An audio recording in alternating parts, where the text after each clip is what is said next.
Isang magandang Martes sa inyong lahat. Ito po ang December 21, 2021 edition ng the stock market today. Uy, 12/21/2021. Magandang kombinasyon niya, no? 4 days na lang, Pasko na. Ito po ang inyong lingkod, Benji Chodoro. Ako po ay isang retired bank officer who started to invest in the Philippine stock market in 2007. And I do this report every day, which I started August of last year. I also report the latest news on your favorite and most active stocks.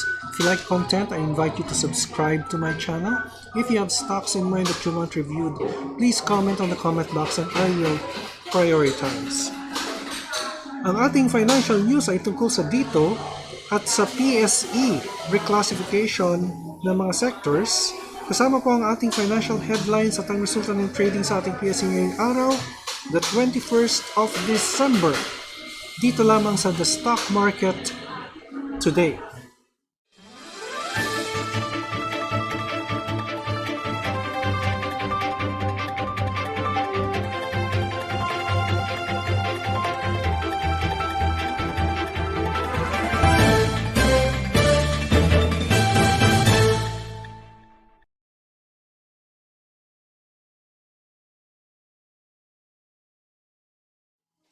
So, in our financial headlines, ay tingnan po muna natin.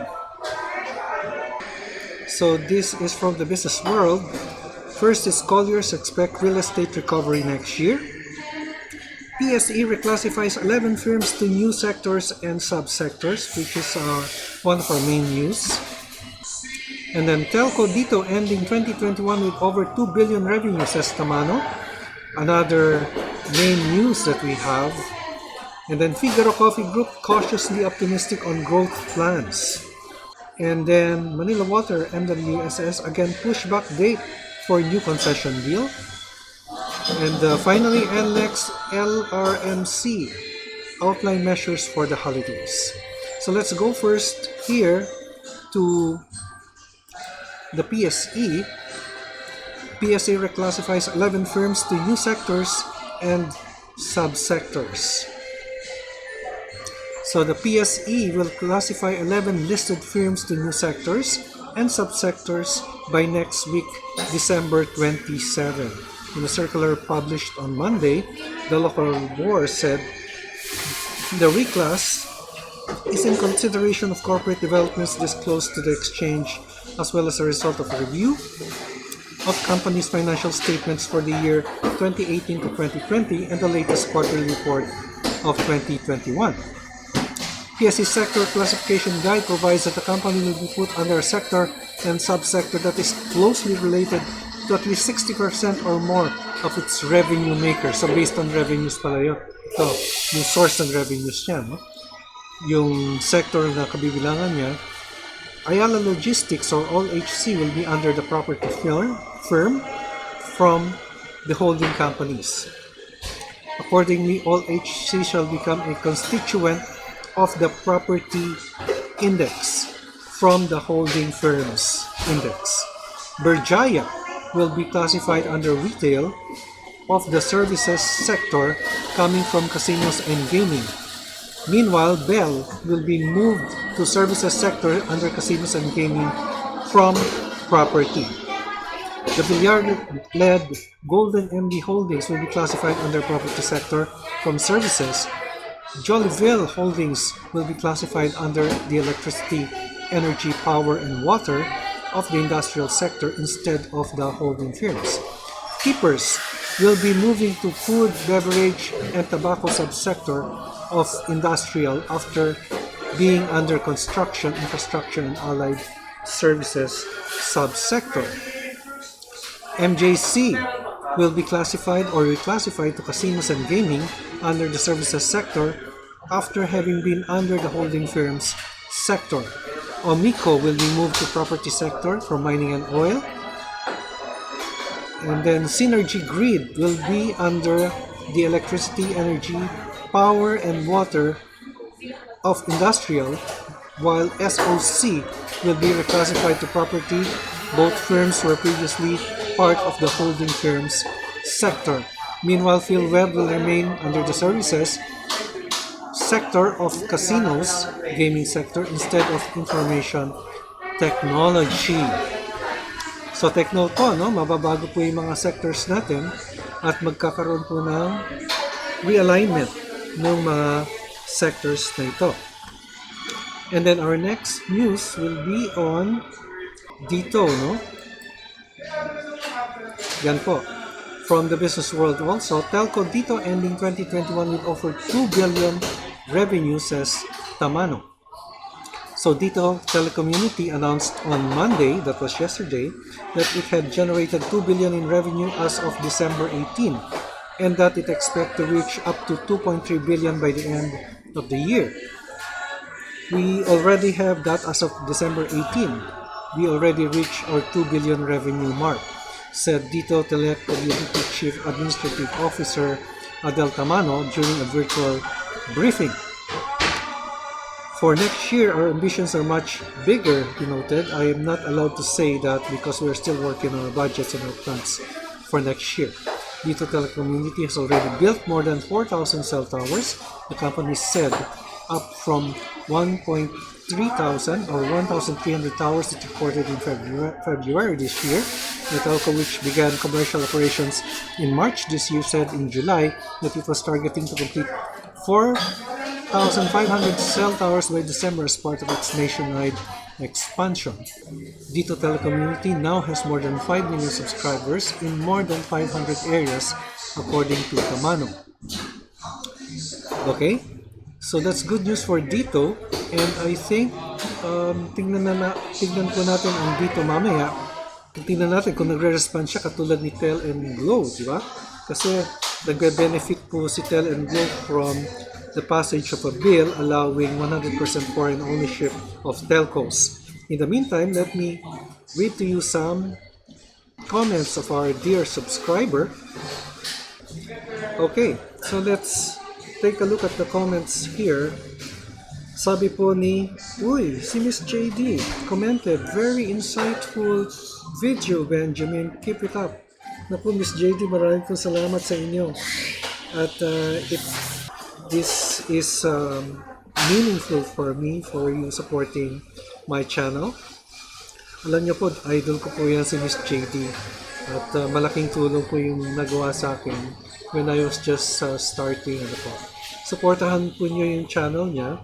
Miss JD po, MS JD. May YouTube channel po siya. At malaki po yung following po niya. Supportahan po natin siya. At ganun din naman ay merong tayong new subscriber, Moskeda Arvin. Okay? And yun po, no? Kung meron po kayong request for review, paki-comment lang po sa comment box at akin pong ipa-prioritize. So, let's now go to the happenings of the Philippine Stock Exchange and the Philippine Stock Exchange Index. Okay, I transferred to a more quieter place, a quiet place. Yan. Okay, so let's take a look at the PSE, which lost 70.55 points or 0.97% down to finish at 7167.06.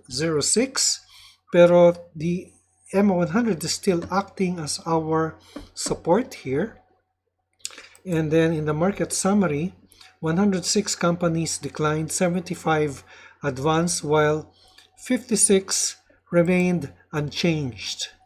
The all-share index also lost 22.71 points or 0.59%, while the sectoral indices are all down. And this was led by the financials at 1.55%. So let's now go to the most active stocks for review, and we will be reviewing the following. Tignan po natin si Dito, which figured in the news earlier, and then tignan din po natin si Pizza, DNL, AGI is the most active stock. So instead of MWC, let's do AGI. Then tingnan din po natin ang nangyari kay PureGold and SPNEC or SPNEC. Mukhang magandang balita si SPNEC. Okay, so let's now go first to Dito. Okay, Dito had a bounce kasi ito po yung kanyang level, ano po, yung kanyang support level nasa 15.15 or within that area, but RSI is still bearish. Yung ating indicators kasi, yung ating short, medium, and long term are still above the candlesticks, which would indicate a bearish movement. And the two green candlesticks today looks promising. So, kumita daw si Dito, ano tong adjustment na 0.98. So, I don't know what this means, ha? May stock rights. Okay, so meron siyang stock rights offering si Dito, kaya siya nagkaganyan, ano? So, na-dilute ng konti yung kanyang price. So, nagkaroon kasi ng stock rights. Tingnan natin itong material information. So, 0.98, 72.96. So, I really don't know. Ito, amendment stock rights offering. So, here, further to the disclosures dated August 27 of November, Dito CME Holdings will conduct a stock rights offering of common shares issued from the company's unissued capital stock. Final terms and conditions attached. So there is a stock rights offering. So the adjustment is 0.98%. So I don't know exactly kung ano yung terms ng stock rights. Let's see if we can. Wala siya dito. No? So I can't see it here. Okay, so there is a stock rights offering. Apparently the adjustment is 0.9872 or 98% lower. So dumami po yung kanyang stock rights by approximately 1% more based here, no? Based on this adjustment, 1.3%. Okay, so hindi ko po alam ang exact details po nito. Anyway, bearish pa po siya, but the two green candlesticks is promising. Kasi ang stock rights po wala pong cash yan, dumadami lang po yung shares. But suma total po, yung total number or the total volume of the stock or of the price of the stock remains the same, or the total market cap remains the same. Yun po nangyayari sa stock rights. Unlike sa cash div, ay nababawasan po yung retained earnings, may cash na pumupunta sa investors. Sa stock rights po, stocks po ang nare-receive po natin, hindi po cash. Dumadami po yung shares ninyo for the same price. Okay, so halimbawa, 529 ngayon, you have 100 shares. There is a 10% stock rights offering, meaning for every 100 shares you have, you are given the option to buy 10 shares. Or you are given 10 shares more. Yun po yung stock rights. Okay? Yun po ang ibig sabihin nun. Example lang po yan kung 10% po yung stock rights offering. Okay, so that's Dito. And then, let's go to Pizza. Uy, bullish si Pizza, ha? So, from here, ay tumaas na rin siya. And look at that, ano? From bearish here. Dito, pandemic to March 2020. Tapos dito, nag-increase na siya, oh, from November 2020. Then, 1 year later, ay mataas na siya. Or nagko-consolidate na siya until up to now when the stock continued to move higher. So yan po si Dito, or Pizza rather, and yung ating support level for Pizza is on the 50-day exponential moving average. Yun po ang ating support level dyan. While the resistance, I see some resistance here in this level, at this level, ano po. Yan po yung resistance level. But if you will go further back, ay Mare-retrace po natin yung resistance here. Dito po sa last level na ito, meron po dyan. At meron po dito. So, nasa 977 po yung previous 970 yung previous, yung next resistance level. Actually, resistance level na po yan. No? Nasa resistance level area. Okay po? Ito po siya. Okay? And then, after pizza, ay tingnan naman natin si DNL. DNL, itong food company, no? Mga ingredients po ito. So, may resistance po siya dito. And bullish po si DNL, ano po? Kasi po yung ating mga indicators are right under the candlestick. Again, EMA 50 is acting as support. Yan po, no? So, nagkakaroon po siya ng bounce dito and rejection at this level here. Kaya po, yung ating resistance nasa area ng 926, while support is at the area of, let's see, the EMA 50, 866 po yung support level po ni DNL. But here, medyo mababa pa ng konti, but it follows the support, the EMA 50. So, bullish po. It's a food company actually. Yung mga ingredients sa pagkain, ito po yung ginagawa ni DNL. And then after that is AGI, the most active stock. Yan, bullish din po si AGI at meron po siyang volume. Ito po yung volume niya. Yan, ano? More than, higher than normal volume actually. And with EMA 50 again acting as support. Yan po. Now, if we will be drawing, tingnan natin, pwede ba dito ang channel? Tingnan natin, no? Yan po yung channel na pwede natin i-draw. More or less yan po, ganyan po siya. This one looks promising actually. This candlestick here because there is significant volume, no? So in the next few days, I expect the stock to even move, either consolidate first and then move up. Yun po ang expectation ko sa stock based po dito sa candlestick na nakikita ko. Maaring straight lang po yan pero tataas po yan eventually. I think that would, well, I'm not 100% sure but mga 60 to 70% yun po yung mangyayari based on my experience in looking at the candlesticks. So yan po, no? Support is EMA 50. Resistance is somewhere here at 12, the 1220 to 1230 level. But medyo mas mataas pa po dyan. I would say 1230 to 1240 po yung next resistance if we will be drawing a channel there. Okay? And then after AGI, pure gold naman. Yan, may bouncy pure gold. And ito na nga yung kanyang tinatawag na support level, 3647. When I talk of support and resistance, these are not exact points, but these are areas. And also, there is a slight above average volume here, which is a good sign. Ano po? Two successive green candlestick na po yan.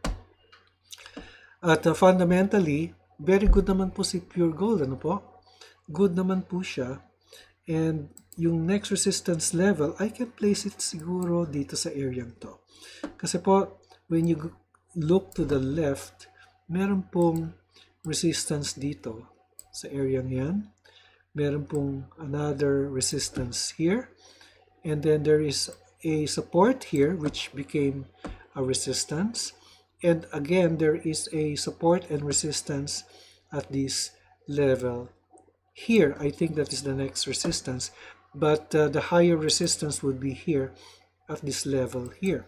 Mga 44 to 45 pesos po yung next resistance level ni pure gold. So it appears to be recovering, although the indicators are still above the candlestick. And when we see another green candlestick, then probably we can now see a reversal in trend. Finally, we have SPNEC. Yan, for the third straight day, it has been moving upwards. Yan po, naging 120 pero lumiliit ang candlestick niya. Let's try a 15-minute chart. Yan, pataas pa rin si SPNEC, no, based on a 15-minute chart. And it's about to taper off.